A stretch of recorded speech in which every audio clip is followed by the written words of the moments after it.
Son of the Mask. I really weirdly enjoyed watching this movie and writing about it. I will post all my written reviews of these movies shortly, but this one, there's a real interesting meta story going on here. Son of the Mask was a huge flop when it came out. It's the sequel to The Mask, which is the Jim Carrey movie. Jim Carrey is notoriously sequel phobic. He does not do many sequels to movies. He really likes to move on to new characters.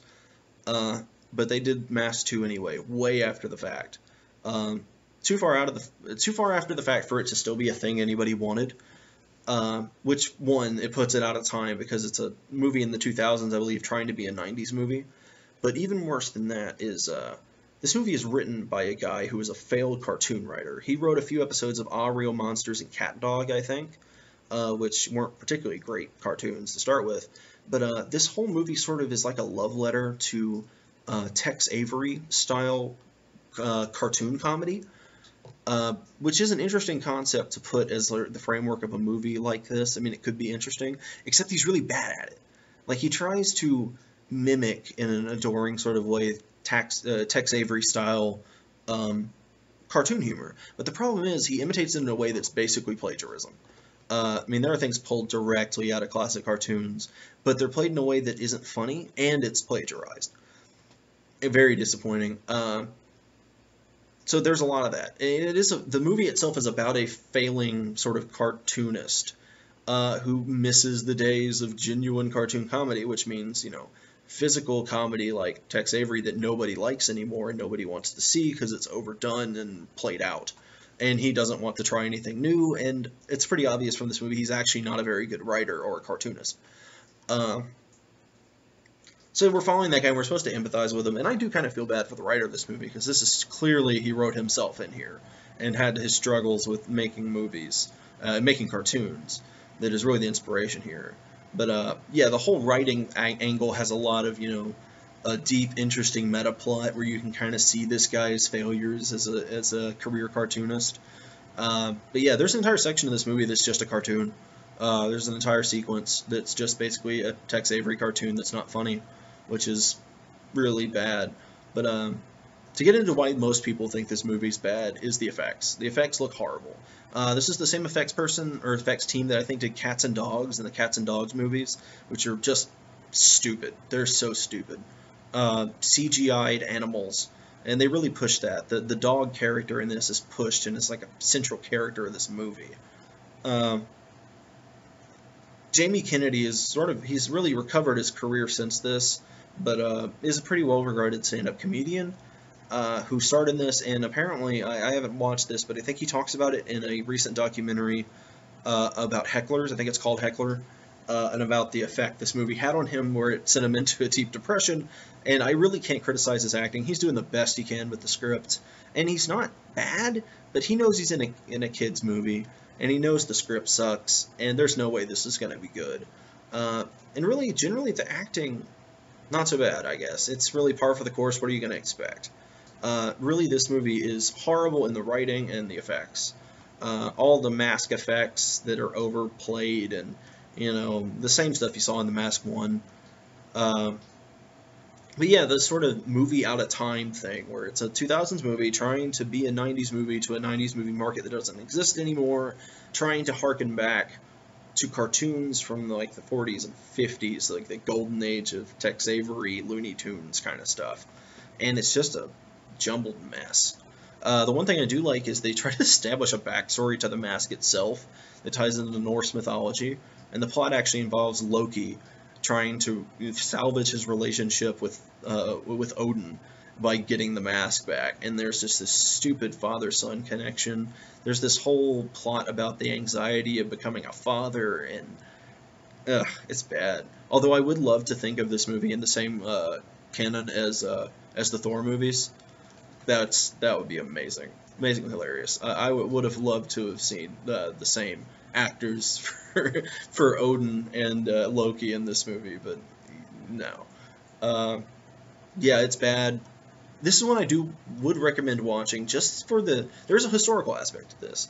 I mean, I have an appreciation for that sort of early, the Looney Tunes style of comedy that people grew up with and people still feel nostalgic for. That has been lost in more, current cartoons in favor of, some would say better, some would say worse, some would say, I guess, a sort of neutered cartoon universe. But I disagree. I mean, cartoons like Adventure Time are great, that aren't, madcap, stupid physical comedy, but actually have a little more depth to them.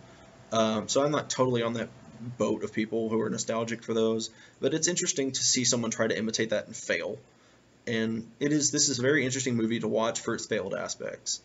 And it is, I think, mostly watchable. This doesn't get, dragged on boring. Yeah, there's quite a bit to say here. There is another interesting casting choice in this movie. The main, Jamie Kennedy's boss, is I'm forgetting his name.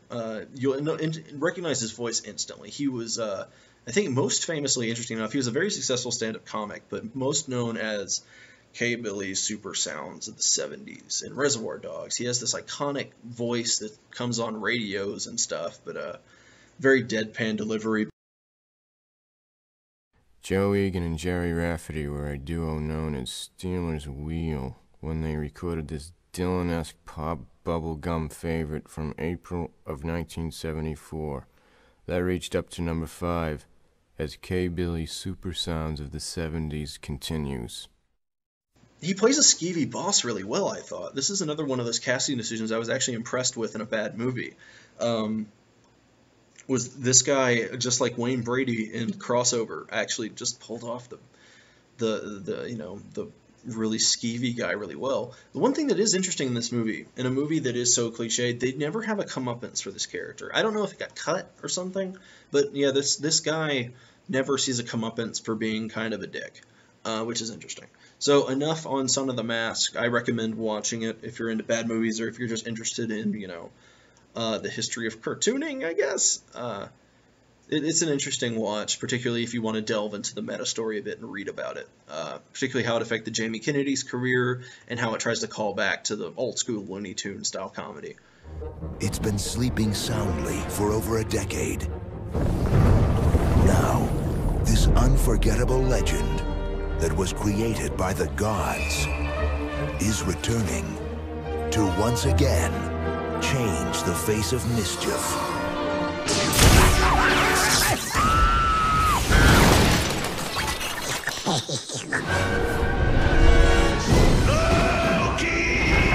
Find that mask!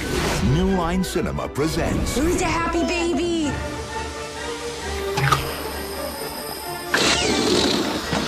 the next generation of mischief. Mommy. You said mama. Well, can you say dad? Mother. How are you and Alfie doing? Our son is bouncing off the walls. From the director of Cats and Dogs. I am Loki, god of mischief. Give me my mask! I think my dog ate it.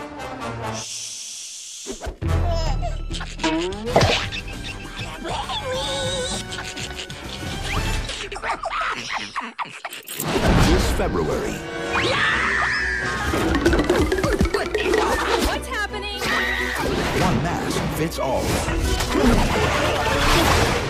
Jamie Kennedy. Honey, I think it's time we trade up.